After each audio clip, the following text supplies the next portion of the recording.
In Suzanne Collins' expansion of the Panem universe, Sunrise on the Reaping, we are taken back to the deadliest Hunger Games in history. It is the morning of the 50th Hunger Games, a grim milestone known as the second quarter Quell.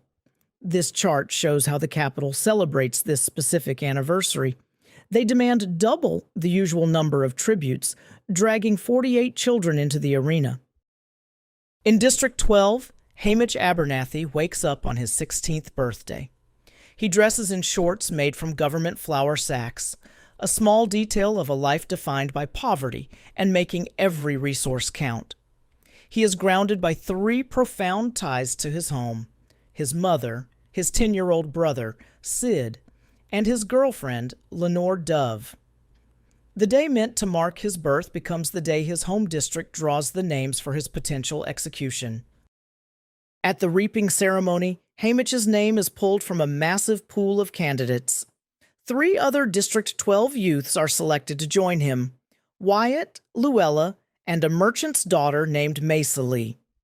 Before he is taken, Haymitch promises Lenore that he will find a way to survive and return to her. The tributes are moved from the coal-dusted seam to the glittering Capitol, where Haymitch begins training under a young Plutarch Heavensby. He encounters President Snow in person, a meeting that makes the absolute unyielding power of the state feel inescapable.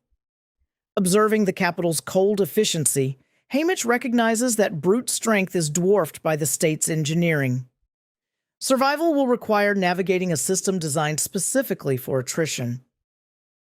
The tributes launch into an arena that resembles a vibrant, sunlit meadow and mountain range, but the beauty is a weapon. The flowers emit scents so thick they can paralyze anyone who breathes them in. Beyond the plants, the game makers released swarms of golden squirrel mutations, creatures designed to strip a tribute to the bone in seconds. While exploring, Haymitch discovers a hidden constraint: an invisible force field that prevents anyone from leaving the edge of the canyon. After fleeing the initial bloodbath at the cornucopia, Haymitch uses his experience hauling grain to stay mobile, outlasting others through sheer avoidance. In this environment, the arena itself is a predatory machine designed to kill just as effectively as the career tributes from the wealthier districts.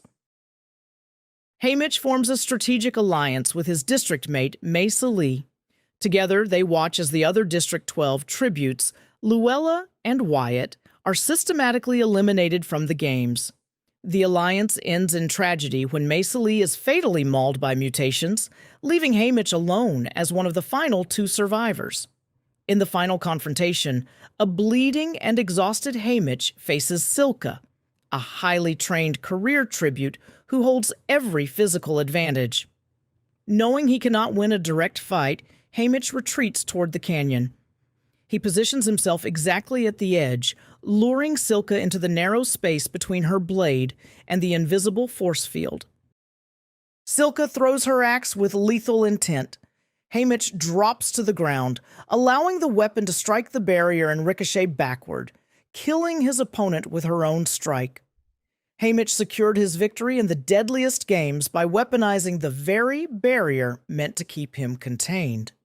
Haymitch returns to District 12, expecting to finally reunite with the family he fought to protect. Instead, he finds his home empty. His world has been quietly destroyed in his absence. This diagram shows the fallout of Haymitch's victory. Because his use of the force field made the game makers look foolish on live television, President Snow triggered a red retaliation protocol. Snow ordered the secret executions of Haymitch's mother, his brother Sid, and Lenore Dove. The exact actions Haymitch took to survive and return home are what ultimately led to the slaughter of everyone he loved. Haymitch is left broken, living in the luxurious but hollow mansions of the victor's village.